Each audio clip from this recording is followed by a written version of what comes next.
everybody. Thank you, everyone. I'm a grateful, recovered alcoholic, and I don't say that to boast. I say that because it's my truth. And I heard somebody say, if I didn't say I was recovered, I'd be falsely humbled, because I am humbled, and I don't need to be falsely humbled too. I got asked to do this, the last meeting of the year. It was back in October. I guess most people may know that I do the posters for Fellowship of the Spirit Toronto. That's a volunteer position that I took on, and because I'm a creative sort, and I've always aspired, to the sort of mystical side of things, and I'm fascinated. I'm self-employed as a graphic designer, and I do some work for others. But it's an honor to be here, and I volunteered when we were having trouble lining up speakers back in October. And then Ali said, well, if you feel so moved, and I thought, oh yeah, I'm moved all right. I just wanted to fill out the folders and have the posters ready. But he said by the end of the last Tuesday in December. So I've had a lot of time to think about this, and that's not always good. So I'm sort of bumbling around here. But it is an honor, and Step 11 is something that's, I grew into, like everybody says. Sometimes it happens quickly, sometimes it happens slowly. I never wanted to find a higher power. It scared me out of the rooms quite a few times. It wasn't what I was looking for.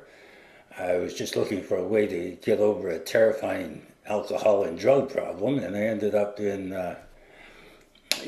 going through the steps and a deep dive into philosophy and theology, and like I say, I always saw some connections here and there, but the symbolism in the different books and the different religions, because for some reason I was baptized Protestant, and way back in the 60s, I guess.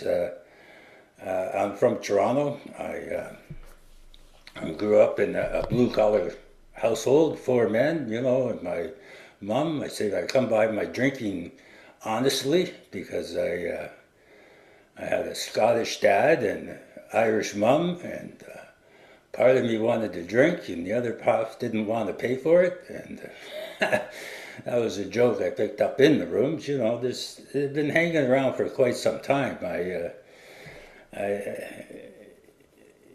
had an uncle who had a farm, so he was out in the Mississauga area, and I spent lots of time out there and then come back to the city, and I'd have to readjust with my brothers and the family there. And so I was familiar with this two-world theology, though, this two-world vision.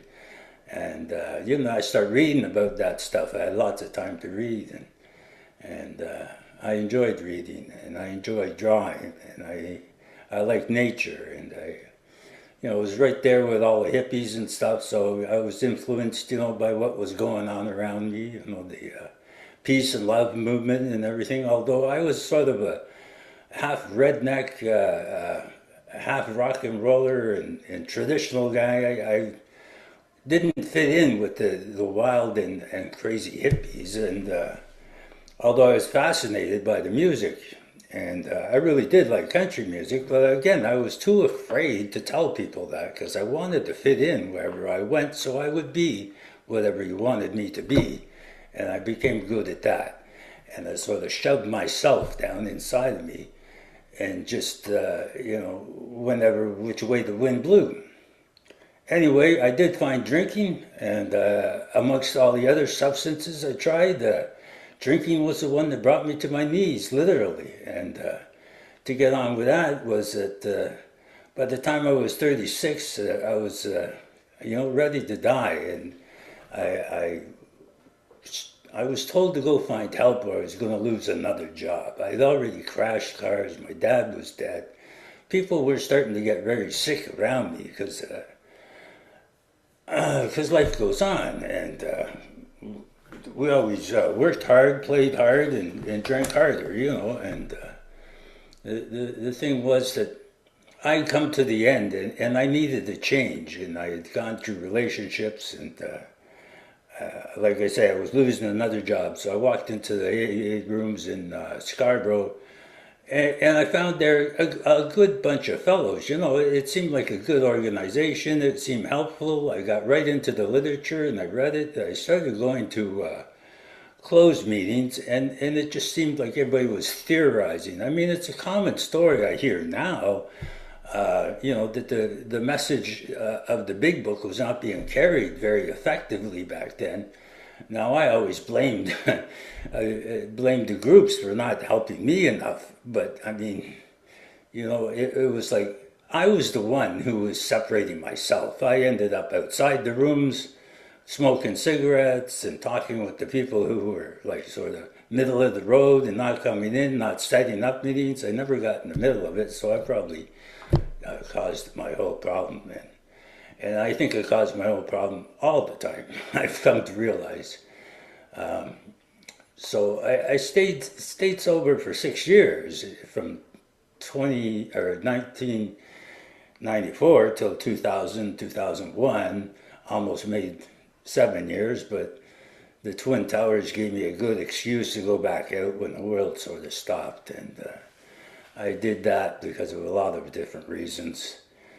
I had to relocate, tried the geographical cure, came to Newmarket to find a new way of living, and because I was on the run, I had to sell the family home. My mom was very sick, and I just ran away from it all, you know, and I came up here, and I did pretty well for a while, but I was trying to control my drinking, you know, and the problem was that I didn't really understand right from the get-go the doctor's opinion, where it says quite simply that, you know,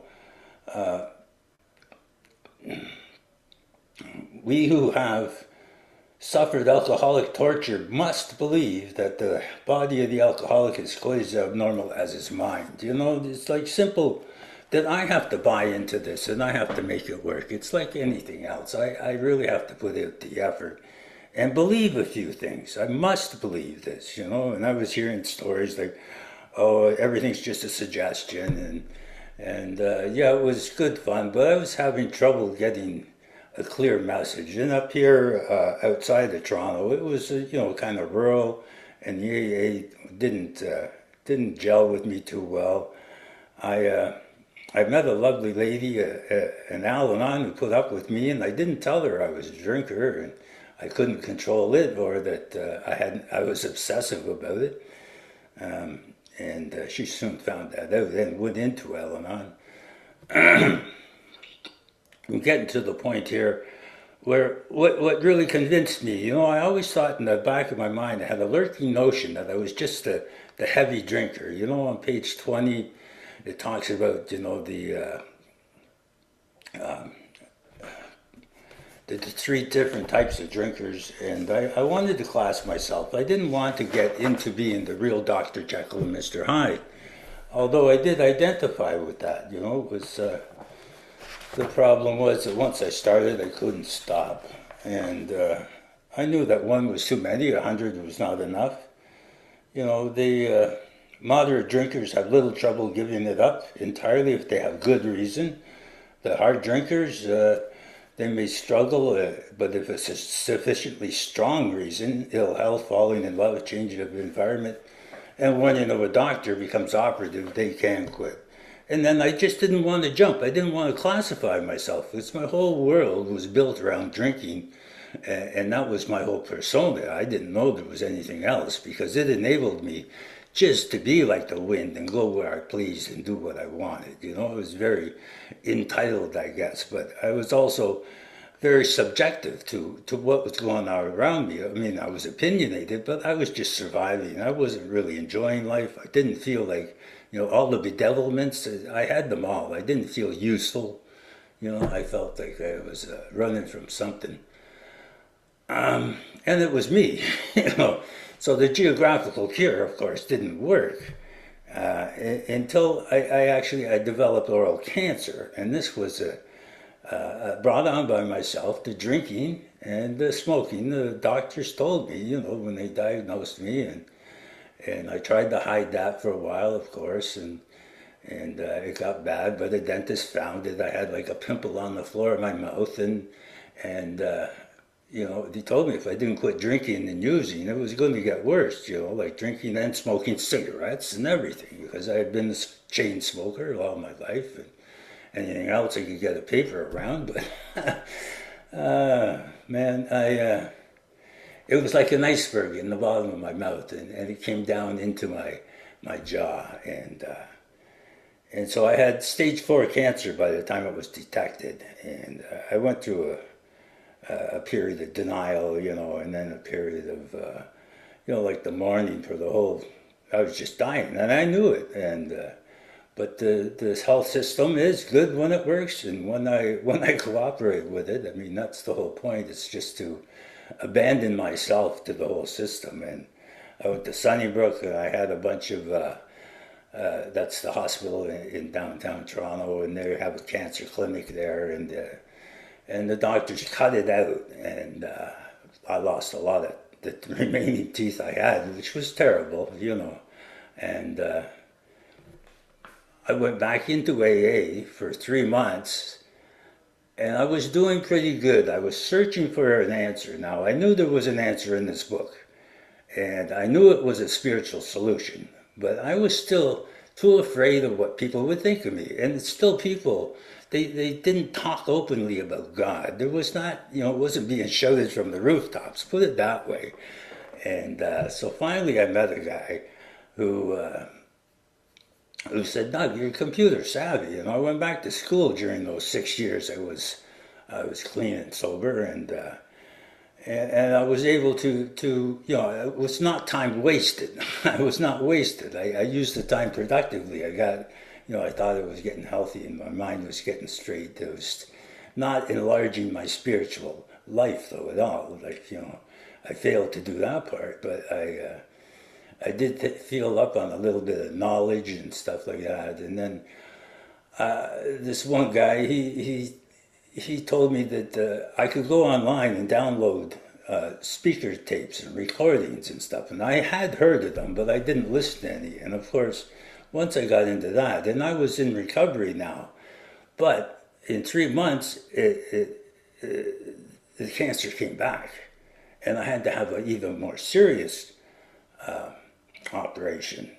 And so I underwent some chemotherapy, some radiation treatments, the whole 9 yards, and then it still wasn't healing, because I was still, I went back out. I was using morphine, I was using all this other stuff. It was prescribed, but then I added in, some vodka and stuff too.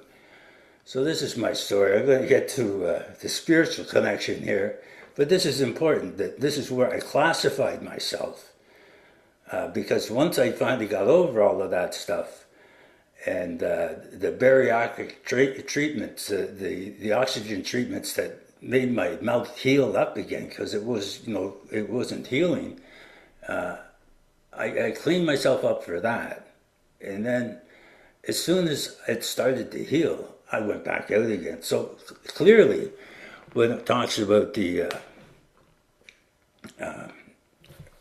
guy who is the real Dr. Jekyll and Mr. Hyde, I had to just say, I had to admit, I had to surrender and say, yeah, I can't stop this. I have a mental blank spot. And it's not just a blank spot, it's like a full-blown wall against any spiritual answer. And so I got into this. I started downloading, and I listened to Mark Houston, and I listened to Joe and Charlie. I listened to all of these things, and because my head was like a football, I was afraid to go anywhere. It was all swollen up, and I felt like the Elephant Man. So I thought it was self-conscious before. Now it's pretty bad now. But I spent my time listening to all of these recordings on xaspeakers.org, I guess it is, and I just listened to the most popular ones, and it was organized, and I went through all the, just all the old timers. I really liked Chuck C, you know, and it's his new pair of glasses. I bought some books. I got involved. I walked into a meeting up here that was suffering a poor attendance. It was on Saturday night. That's probably why.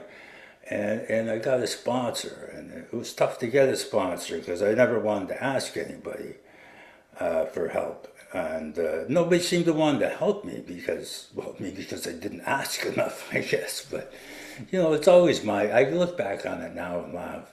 So anyway, here we are. It's 23 after, and we're on to the third, you know. What happened to me was that I actually met some people. I put some effort into it, and I went and saw Chris Raymer and a few others in New York, and I was lucky enough to have some money because my relatives who all died left me a little bit, and I was able to spend it on myself. But I was using it not just for my own pleasure, not for drinking and using. I was using it to seek. But I had to seek with all the desperation of the drowning man, because I was like, this was going to work or not. I swear I heard the voice of God one night. I was thinking there, like, either I do this or I don't do this. Either like Ken Kesey, you know,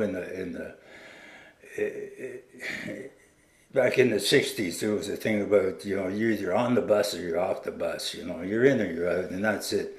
And I had to make a final decision, you know, and so I gave it all I had, you know. It was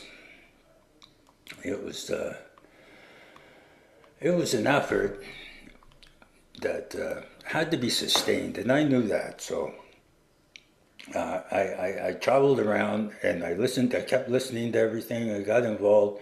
I finally met up with some people that were in the treatment center in the town here, and I got into temporary sponsoring people, and I still do that today, which makes me dig in even deeper. Now, I don't have a sponsor that would teach me anything, but that made me have to dig into the literature even more. I found that this is what Chuck C seemed to claim, that everybody's my teacher. You know, some people teach me what to do, some people teach me what not to do. You know, this sort of idea. I had a hard discipline sponsor in my home group who pushed me past my comfort zone and introduced me to a lot of people. Up in Barrie in Ontario, there's Butch M there. I met him and I talked to him. I asked him to be my sponsor, and you know, he turned me on to Ali, and so we sat and had some talks, and this was, I guess, in the mid 2015, 20 or something, when COVID hit. After I'd been clean and sober for a while, I started looking deeper into what in the work, in the 10th step. I try to keep things simple to explain it to the very young new people in the treatment center. I said, you know, the step 10 is actually just doing steps 4 through 9. You're looking at, you know, the serenity prayer every day. You're saying that whenever you need to turn to God, say the serenity prayer. You can remember that one. That's easy. I learned, you know, the 3rd step prayer. I learned the 7th step prayer, and I intermingled them quite a bit. I looked at all the other religions, and this is all in my extra time. But teaching the program actually taught it to me. You know, it's like so in the 11th step, you know, I went all over the place looking at the different religions. I looked at Buddhism and, you know, the Four Noble Truths with, you know, there's suffering, there's going to be suffering, there's a way out of suffering, and then the Eightfold Path, you know, and I thought, well, this is getting extreme. And you know, so I look at other different practices, and I went back into theology and first century Christianity. I was told, look there, look there. And so I followed threads, you know, in the different books that, say, Mark Houston would talk about the 365 Tao. You know, he would talk about Emmett Fox. I bought his books, and I started studying a lot more of it because I enjoyed it. You know what it was? It was my life just felt uncomfortable all the time, and it still can. It still often does.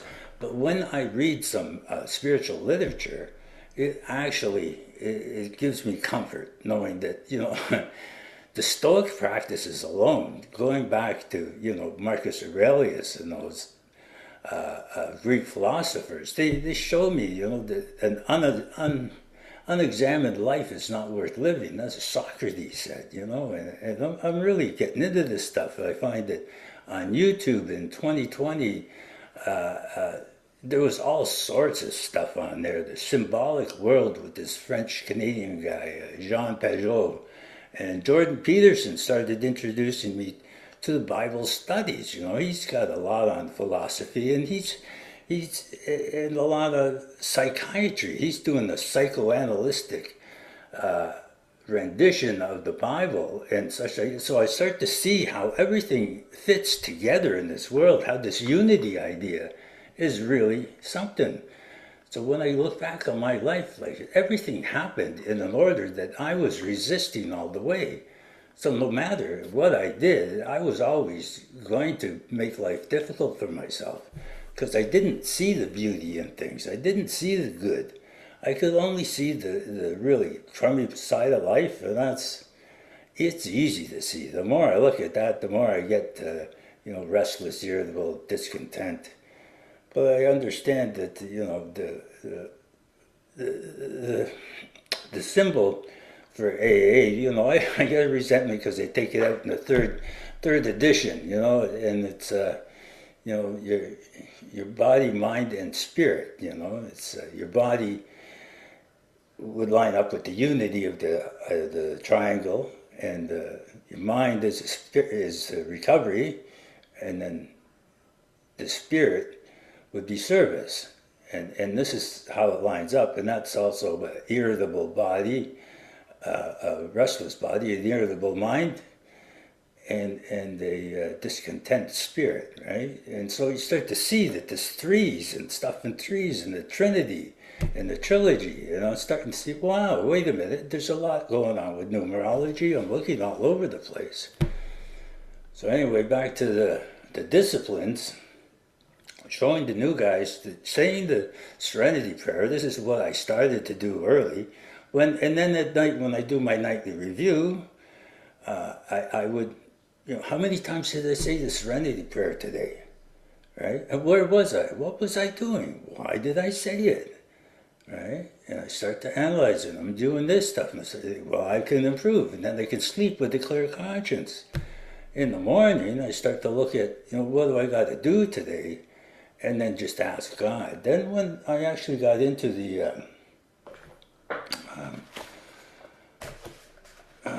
further into the book and looking at the 86, 87, the hunt for the occasional inspiration gradually becomes a working part of the mind. And I had to take the chance to play the fool and do things. I had to stand up and understand that, if I don't change, nothing's going to change.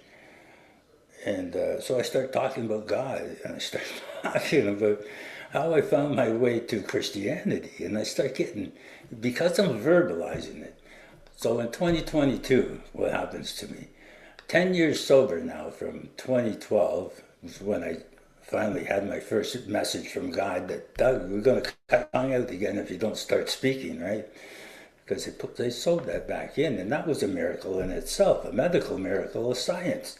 But it was all the blessing of where I was at the time, and I was open to going through the surgery to save my life, then I might as well push it to the edge, right? Well, how far can I go with this? So because in 2022, after COVID and the shutdown, and I was getting really despondent again, like everybody, because the fellowship was not there. Although I didn't really appreciate it, I didn't know how much I needed it. And so what happens to me is I have this exercise, I'm on the treadmill, I have this synovial cyst move at the base of my spine. And it just takes away the use of my legs. Every time I stand up, I collapse. I can't stand the pain coming up my spine and the shooting mine. I had to get into the hospital. By the grace of God, I was whisked down to St. Mike's Hospital, which is, St. Michael is the archangel, right? But that's downtown Toronto. I get in there and, they do an emergency surgery and they remove the cyst and I get my legs back.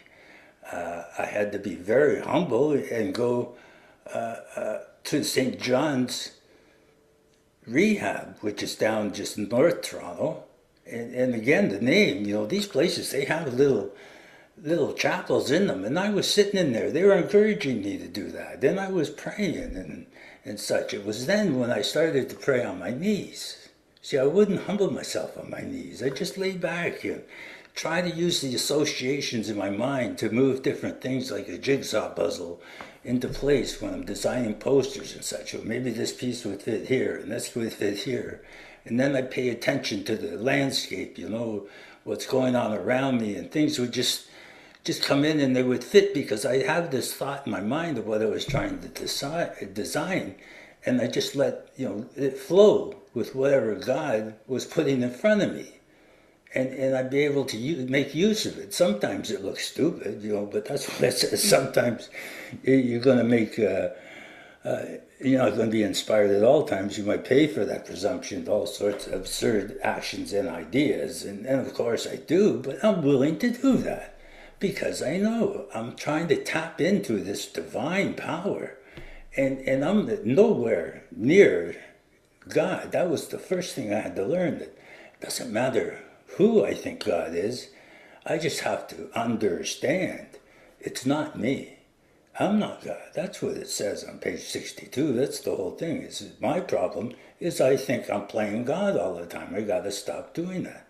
What I got to do is try to link up with the divine power that's always there. And it's much bigger and greater.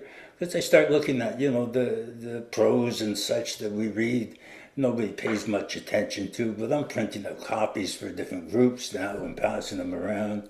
Because I have this, this ability to do desktop publishing. We used to call it back in the 70s and 80s, but I can do this still. And I work with Photoshop and Illustrator, and I start to see how this AI thing is working now too. So it's even expanding further. It's what I make of it, It always is. It talks about reading different books. Of course, I've already mentioned a few. Now I'm into Oswald Chambers. It's the latest one I've been reading around the year with Emmett Fox for a few years, and then it gets really repetitive. So I took it up a notch. And Oswald Chambers is a clergy who was, back in the 1920s. It was big everywhere. There was that's when the Oxford groups were happening, and he was developing his own following. Excuse me. And anyway, it's another daily reader, and it takes apart a part of a few scriptures from the Bible, and then explains it in his words and puts the emphasis where he feels it should be. And then I will interpret that against Emmett Fox. I find that these books, even the Daily Reader, the 24-hour-a-day book from Hazelton, I've been using that one. My hard-nosed sponsor has an old copy. He gave it to me, and I got it on my phone now. It's good just to get right back in conscious contact, because like Chuck C said, was that, we have one problem that contains all our problems. And that's conscious separation from God. So there's one solution, and that's constant contact with your higher power, with something that's not you. It's to get over self, like even Alan Watts and Ken Kesey from the 60s. They were talking about the same thing. It's like this selfishness, this idea that it's all about me, has to be displaced with something. Now they were experimenting with mind-altering drugs, like mind-expanding drugs, but you don't need the drugs. I find I can just actually go to a space where I feel comfortable, where I feel at rest. My mind slows down, and I start to patch together my history, and it lays out like it's the way it's supposed to be. I don't understand it a lot of times, but I start to understand music that I've been listening to all my life. I see new things in that. You know, they say it's like a sacred book, this big book of Alcoholics Anonymous. Well, so is the, so is the 12 and 12, but the big book really did change the way I look at everything. And I'll take a little passage. I'll try to mark it up so that thank you. 5 minutes, okay? So January is the first step, right? Step one. And most of the readings will be involved around being powerlessness and the surrender to a higher power. And then February comes. And that's where we start to, let go of our old ideas. We start to see that maybe there's a solution. I just have to be willing to try it. I really have to take a look from a different perspective at my life. And then, of course, March would be the third step, right? And most of the writings in the Bible that will match up to that. These ones that they're quoting in these books, Emmett Fox, and even this 365 Tao, and it's a Daily Stoic I read by Ryan Holiday, and they're talking all these things, all these quotes from the old philosophers, and I'll try to relate them all. Like, where's the through line? Where do they all relate? Where do they overlap? And it seems like they're going in the steps with the book. So naturally, this big book that Bill comes up with, and everybody else who contributed to it, the first 100, these guys were scholars, and I start putting together numbers like the first 100 in the first, forward to the first edition that talks about we are 100 men and women and who have recovered from a seemingly hopeless state of mind and body. And so I have to appreciate that and understand that the first 100 years of Christianity, there's 100 in there, there's a century. This is when things are happening. So in the beginning, the first 3 steps, that's just like getting the grease going. Then the 4th step it turns into psychiatry because I'm powerless. I need something. But the problem centers in my mind. So I go see a psychiatrist. I see Carl Jung is like talking about individuation, and his whole red book is a spiritual trip. I mean, it's like, wow, this stuff.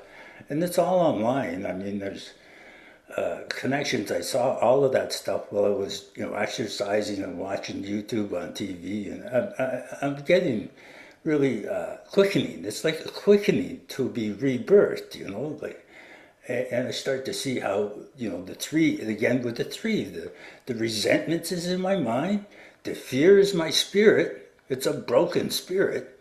It's not just I'm broken, my arm's broken, it's a spirit, so that everything just is crap. I just see everything wrong. My spirit's broken. And then my conduct, well, that's my bodily conduct. Of course, sex conduct would be that, these are the people we're really close to, and they hurt us more than anybody else, and we can hurt them deeper than anybody else too. So it's like that intimacy.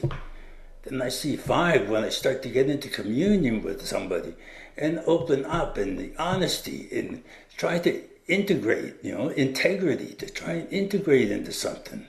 And then 6 and 7, I do some books. Drop the Rock, I was doing book study after book study in the treatment center with these new guys, and it's just fascinating. It's helping me way more than it's helping them, but they do get turned on by it because they're seeking, they're desperate too. And then, of course, 8 and 9, I'm trying to clean up my act, and I really do have to humble myself in 7 and to even approach 8, where the willingness has to come back, in 9, to make retribution to things again, and then we're into 10. So now I'm trying to integrate myself into this world in a way that I'm useful. And, one of the best quotes that I often use is on page 132. you know. But I also find on 130, let's go quickly here, on 130, those of us who have spent much time in the world of spiritual make-believe have eventually seen the childishness of it. I see my own childishness, you know, and I can spot it now. It's not the childlike, which is a little better, is because the childlike, I'm open to ideas. Childish is contemptuous. The dream world has been replaced by a great sense of purpose, accompanied by a growing consciousness of the power of God in our lives. We've come to believe He would like us to keep our heads in the clouds with Him, but our feet ought to be firmly planted on the earth. That is where our fellow travelers are, and that's where our work must be done. And this you know, this is the family afterwards, but your family, my family, is really in AA. I mean, I've been blessed with another family here. We had a beautiful Christmas. You know, it's every year I get to take a picture, a selfie of me at the head of the table, but, you know, it's a private picture. I don't put it up anywhere, but it's something that's fantastic. It's blessings beyond my wildest dreams. So on 132, of course, that's what I'm grateful for. And then also on page 132, where we're not a glum lot, you know, we try to have fun in sobriety. We absolutely insist on enjoying life. So we think cheerfulness and laughter make for usefulness. Well, that's in my 7-step prayer. It says, God, remove from me every single defect of character which stands in the way of my usefulness to you and my fellows. Sponsor says, oh, yeah, what's this useful? How am I going to be useful? He says, turn here. He says, outsiders are sometimes shocked when we burst into merriment over a seemingly tragic experience of the past. But why shouldn't we laugh? We have recovered with a D and have been given the power to help others. What more could I ask for? Thank you all for listening to me, and Happy New Year. In. Okay. Yeah, well, I'm just down the 401 from you, Doug, in Ottawa.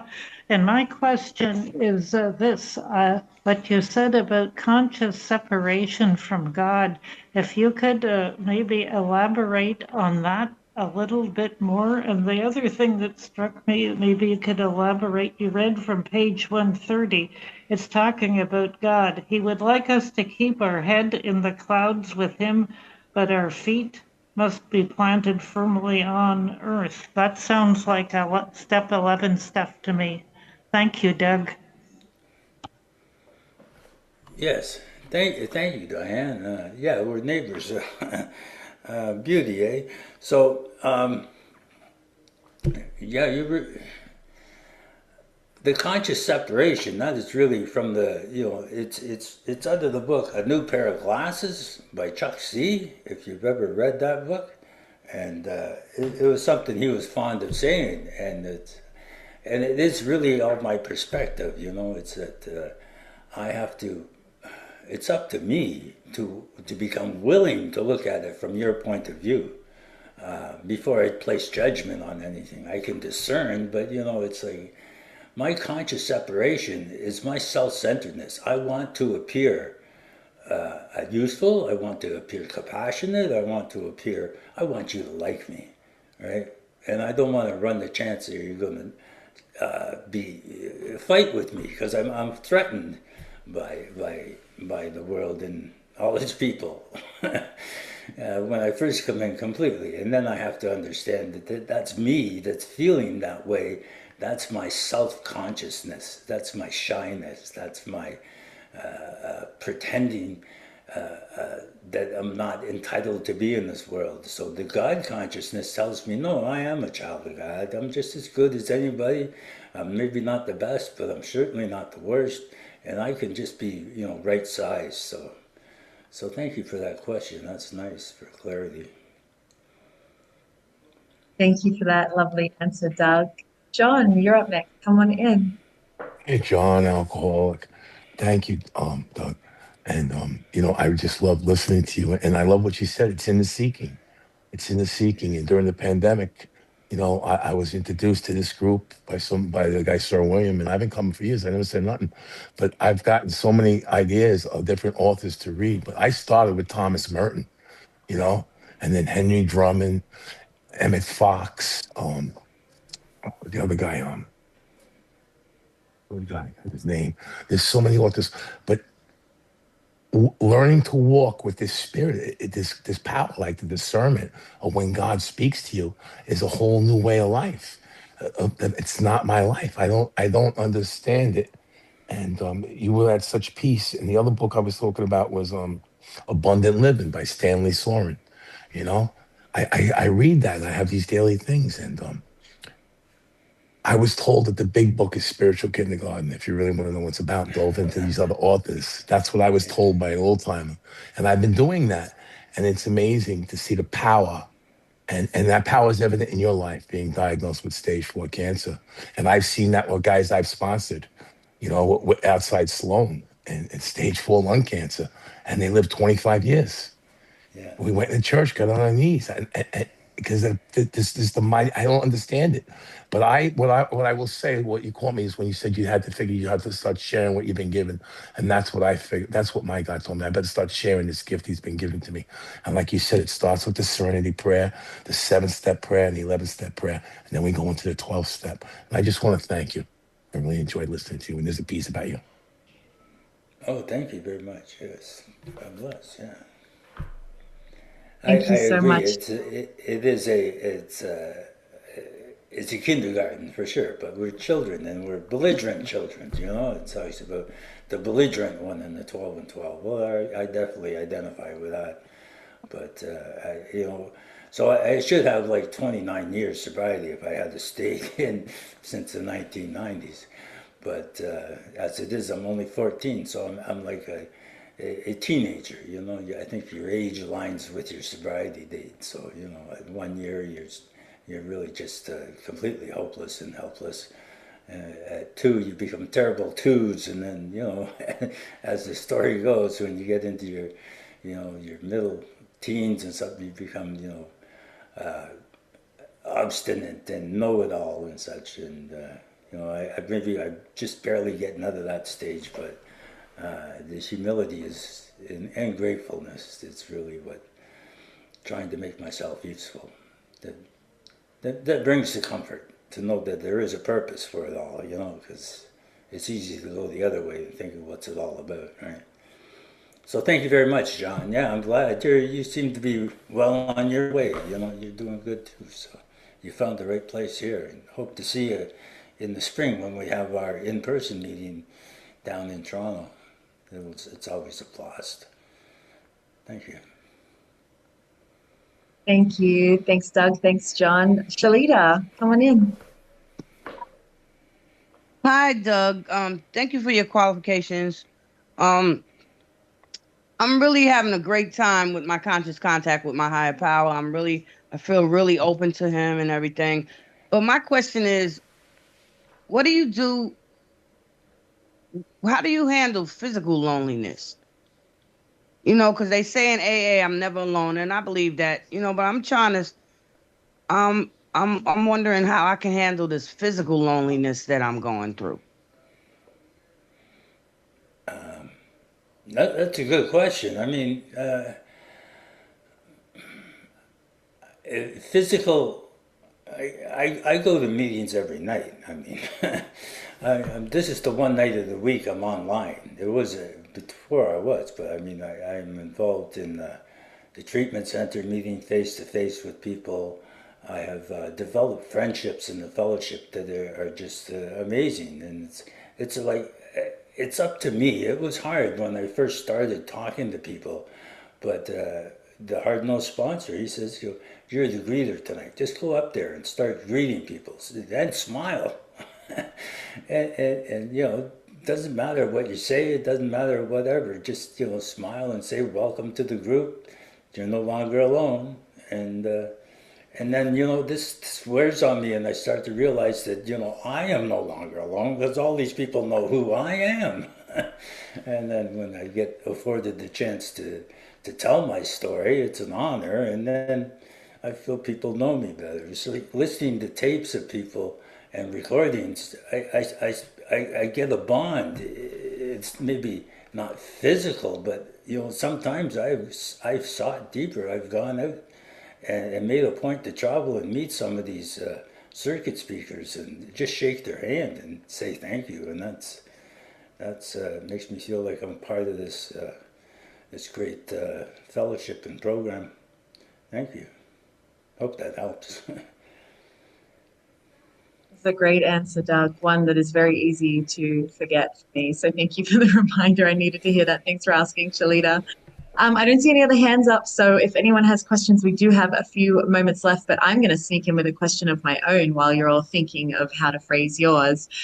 Doug, there was so much goodness in your share. Thank you. And you referenced a lot of other literature and, exploring different spirituality and religion. And you said something about trying to find the through line between all of those. And I know that this question might have a really obvious answer. It might be so broad that it's an impossible one to answer, but I'm going to ask it anyway. What is the through line that you've found between all of this?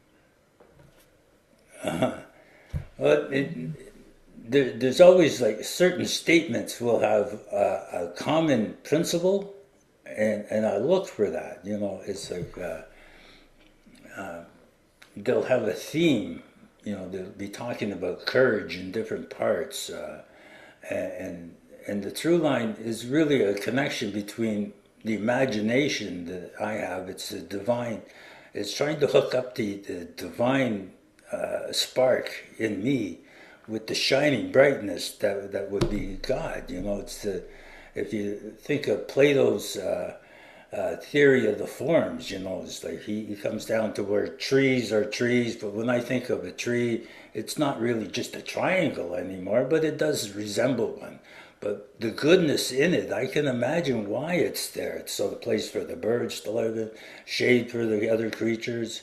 It's like it becomes more important when I assign my perspective to it. But that's what God intends it to be. I mean, in reality. So the more real I can make things in my connection to them, then it becomes like, is that true or not? But I mean, I wouldn't know that unless I read it from somebody else. And I have to be open to this new idea. And the true line is that there is as above, so below. And that's the way it goes. Is God created us all to be equal and to be purposeful and to help one another. And it really does work that way. And when I do that, then I feel like I'm walking this earth with some power. It's not like a power to change people, but to influence and to share his miracles. It helps, and I got to try and put that in layman's language, and that's why he chose me from the gutter and not a scholar, I guess, because I'm like Kevin Delaney, the guy from New York, now in Arizona, says, I'm unscarred by higher education. So I can see the simplicity in the following the rules, but knowing when to break them and how to interpret them so that they're a better benefit to God and my fellows.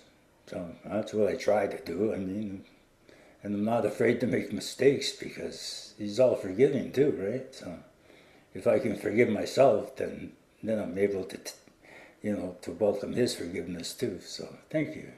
Good question. Oh my goodness, I'm so glad I asked that, Doug. Thank you for a gorgeous answer. Thank you, thank you. We have one hand up and a couple of minutes left, so perfect. Alex, come on in, close us out. We'd love to hear from you. Thank you so much. And hi, everyone. Alex, alcoholic. Thank you so much, Doug, for your service. Quick question. If you were tasked with moving to a new area to start a meeting solely designated to reaching the newcomer, what type of meeting would that be, and what would the format of that meeting be?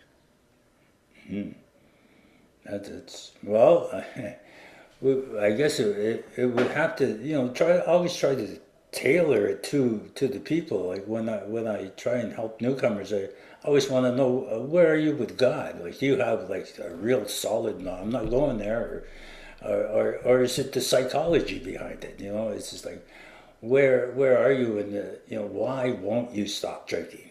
The bottom line. Why won't you? Is it because you can't? Now, have you ever tried? Why don't you want to try? Because the psychology in it is really what prevents me.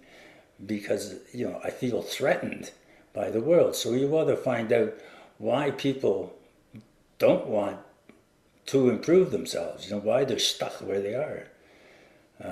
The first thing to do is to try and advertise is like a new big book study. We have a solution.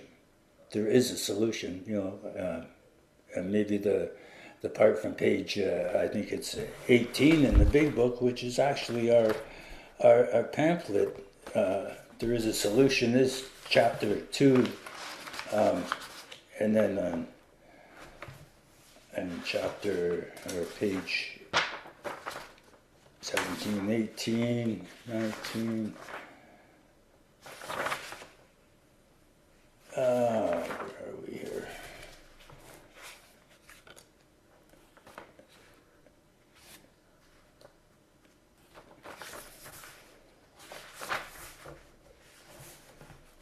Really, 23.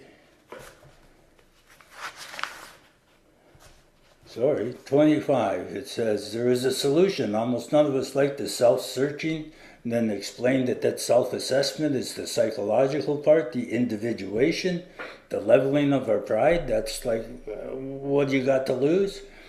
The confession of our shortcomings, which a process requires for successful consummation. And this is really like, it's something that's blocking me from God. And usually it's me. And it's self-centered fear.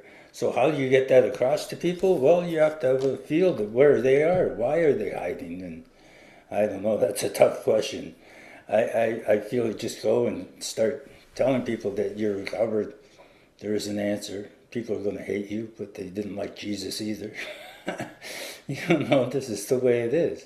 People don't like to be told the truth. You have to find a way to get them to see that what they're doing is not working for them.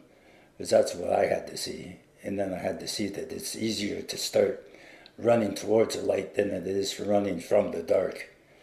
And I find out that it's much, much more enjoyable. And you're happy, joyous, and free. You have a happy body, a joyous mind, and a free spirit.